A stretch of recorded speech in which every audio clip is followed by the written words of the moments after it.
안녕하세요. 버블한 목도빠입니다. 구독과 좋아요, 알림 설정, 회원가입 부탁드리겠습니다.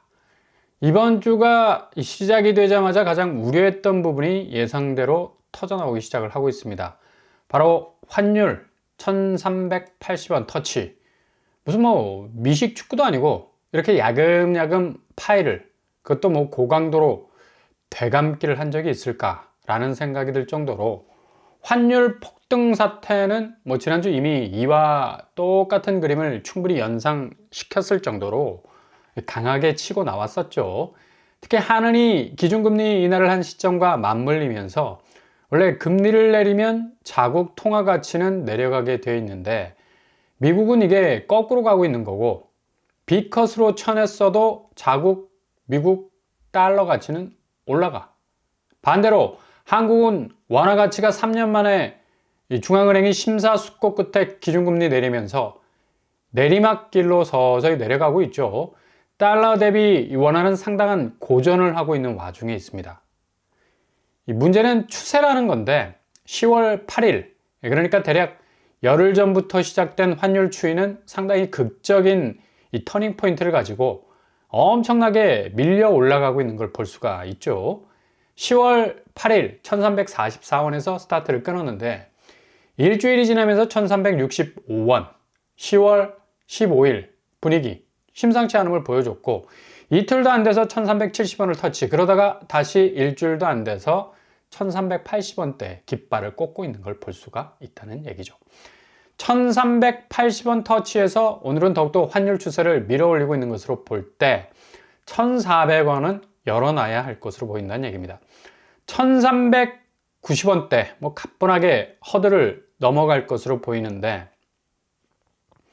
이게 지금 중앙은행의 기준금리 인하 자체가 원화의 가치를 약화시킬 수 있는 부분도 있지만 무엇보다도 전체적으로 달러의 전 세계적인 강세화가 계속해서 멈출 기세를 보이지 않는다는 점, 계속적으로 약진하는 모습을 보이고 있다는 얘기죠. 이게 지금 가장 한국 입장에선 아슬아슬한 부분이라 할 수가 있겠습니다. 자체적으로 환율 개입을 통해서 아마도 큰 폭으로 널뛰기를 하는 걸 막기 시작을 할 건데, 전체적인 궤적으로 보자면 국내에서 개입을 통해서 환율을 방어하는 데는 한계가 많다는 얘기죠. 주변국 엔화도 약세 현상, 위안화도 마찬가지. 가장 동조화 경향이 강한 화폐들까지도 달러 강세에 허덕거리고 있고, 유로화도 마찬가지 추세를 보이고 있네요. 이렇게 전체적으로 환율 자체가 약세를 띠는 가운데 이 원화 가치가 더욱더 떨어질 수밖에 없는 건 바로 오늘 코스피 장세만 보더라도 답이 딱 나오지 않습니까? 환율이 상대적으로 떨어질 수밖에 없으니 당연히 금융시장 역시도 맥을 못 추는 건 자연스러운 거고요. 다시 2500선이 붕괴가 됐습니다. 개인만 가까스로 2000억 정도로 버티고 있는데 외국인과 기관이 이에 준하는 종목들을 팔아치우고 있고, 기본적으로 자국의 통화 가치에 매력이 없으면 차익 부분에서 더 이상 계산기를 두드릴 부분이 없죠. 더 강력한 달러 쪽으로 움직일 수밖에 없는 장세가 계속해서 재현이 될 수밖에 없는 거고, 부동산 시장도 그렇지 않습니까? 지금 매수세가 손절에 들어가면서 장세가 하락세로 기울어 가니까 매물이 9만 건 가까이 폭증을 하고 있잖아. 증시와 똑같은 모습을 고스란히 보여주고 있는 거죠. 그러니 더 이상 부동산 쪽 깃발 꽂으면 더 이상의 이전과 같은 차익 발생 현상은 이젠 증발이 되어버리고 있는 상황이니까 매물이 9만 건 이상이 폭주를 하고 있는 겁니다. 집값이 향후 가치 상실의 그림을 고스란히 드러낼 건데, 무조건 지금 타이밍에선 어느 정도 적정선에서 빨리 팔고 나오자라는 긴박감이 흐를 수밖에 없는 건데, 지금 9만 건은 10만 건이라는 마지노선을 넘어서게 된다면 여지없이 폭주 양상을 보이게 될 거고요. 오늘 코스피 시장이 환율의 폭등으로 인해서 발생한 금융시장 가치 하락이라는 이 즉각적인 반응과도 뗄래야 뗄 수 없는 관계에 있다는 것을 고스란히 보여주고 있는 거죠. 이렇게 환율이 요동칠 수밖에 없는 건 그 중심에 미국 국채의 강세, 늘 기준금리라는 기준점이 희미해지는 시점에 나타나는 이 금융시장의 최강자, 오늘도 여지없이 오르고 있고, 덩달아 한국 국채시장 역시도 금리가 오르고 있는 걸 볼 수가 있습니다. 결국엔 아무리 미국이 금리에 대한 유연성 가지고 시장을 어르고 달래도 국채가 버티고 있기 때문에 달러 강세는 지속적으로 피치를 높일 수밖에 없는 길로 간다는 거고, 워낙에 지금 미국 경기 자체가 아주 강하고 견조하게 나오는 까닭에 다음 달 11월 대선 결과에 따라서 트럼프 트레이드라는 키워드가 등장할 정도로 시장이 완전히 급변할 소지가 있다는 얘기죠. 결국엔 국채금리는 끊임없이 오를 수밖에 없다. 왜냐? 문제는 관세인데 미국이 범세계적으로 10% 관세 때리고 중국에 대해선 50% 이상의 관세 장벽 치게 되면 자연스럽게 미국 국채 안에 녹아있던 유럽과 중국의 자본 빠져나가죠. 배신감 느끼고 떠난다는 얘기입니다. 그렇게 되면 국채 시장 가격 내려가게 될 수밖에 없고요. 자동적으로 국채 금리는 올라서게 될 것이 빤하기 때문에 미국 국채가 강세를 보일 수밖에 없는 거고 달러를 무진장하게 헬리콥터에서 뿌리듯이 유동성이 엄청나게 넘쳐 흐르게 될 겁니다. 금리가 겨우겨우 안정이 된다 하지만 연준이 급하게 인플레 국면을 맞을 수도 있습니다. 다시 기준금리 유턴할 가능성 농후하다는 얘기죠. 이렇게 되면 전 세계 금융시장은 다시 이전으로 리셋이 될 가능성 높다는 얘기입니다.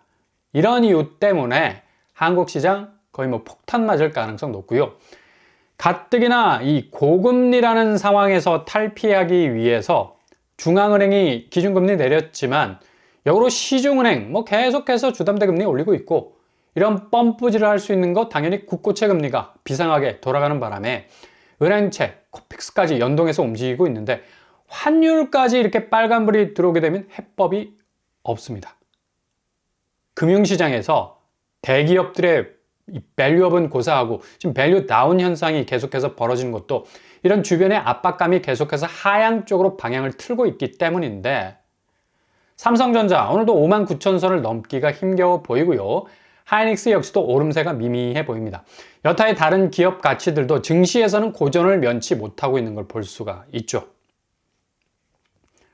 이렇게 금융시장의 변동성은 하나의 단면적인 모습으로 그 위기를 드러내는 것이 아니라 전체가 그냥 썩어찌개처럼 위기가 다 녹아 있어서 이걸 헤쳐서 따로 분리해낼 수 없는 상황까지 이르게 된 건데 왜 유독 자산시장의 이 부동산만 붙잡고 가치 부여를 우주 최강으로 하려고 하는지 지금 상황에서 이 객관적으로 들여다보면 정말 가치 실현이 되지 않는 이 자산에다가 또 다른 가치를 때려놓고 있는 건 그야말로 거품이란 거 아니겠습니까?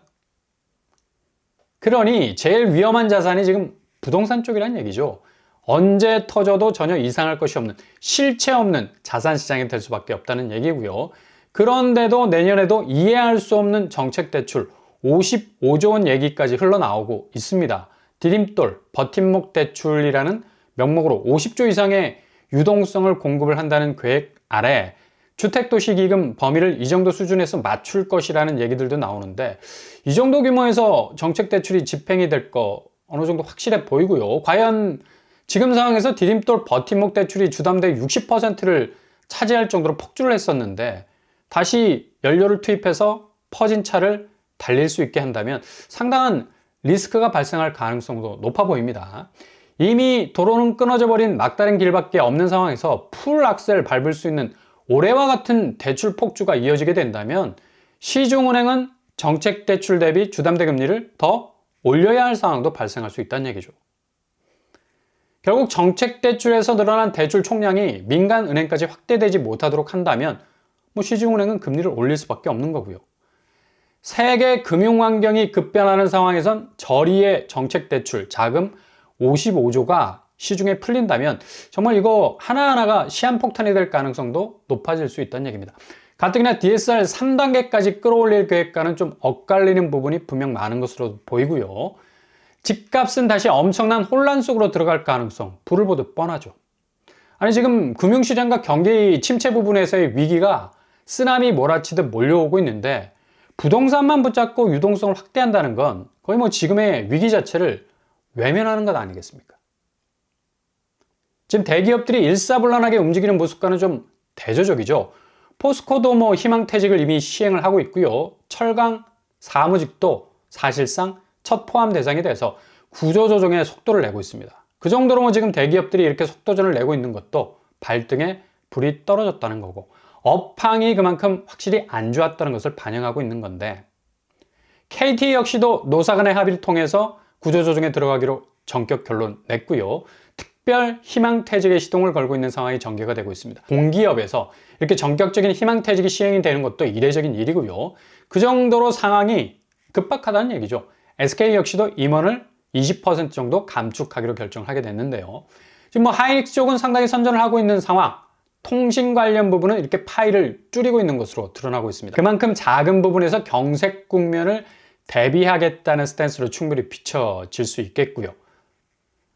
세븐일레븐도 1988년 법인 설립 이래로 처음으로 첫 희망퇴직 받으면서 구조조정에 들어가게 됐는데 이것도 되게 이례적인 일로 봐야 하죠. 거의 36년 만에 이런 일이 벌어지게 됐는데 그만큼 유통업에서도 상당히 업황 쪽 불안 심리가 올라오면서 실제적인 실적 부분에서의 기대치가 떨어지니까 이런 결정을 내릴 수밖에 없었고요.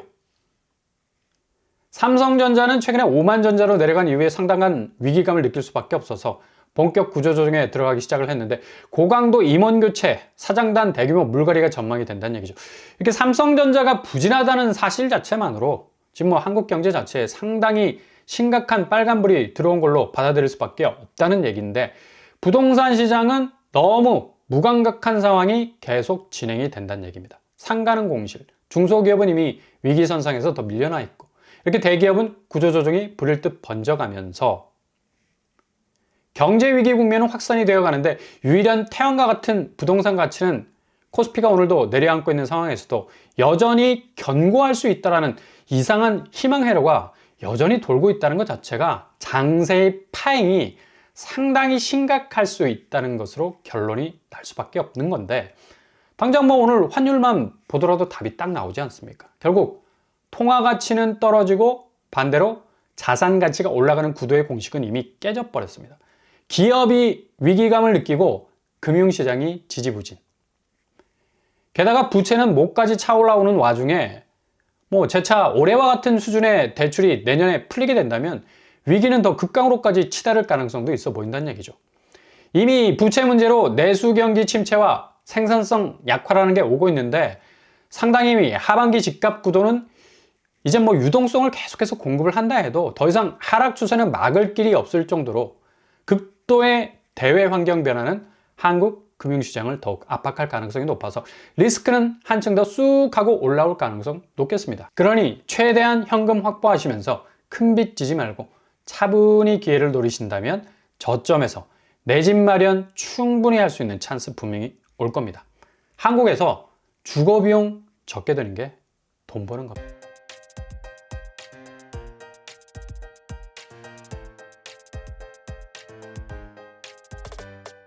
오늘의 부동산 캐리커처, 이번 주 금융시장이 일사불란하고요. 벌써 국채로부터 시작된 금리 문제가 부각이 되고 있고 동시에 환율까지 흔들리는 금융시장은 거의 악소리 날 정도로 경기 침체 국면에서 대기업은 비상이 걸렸죠.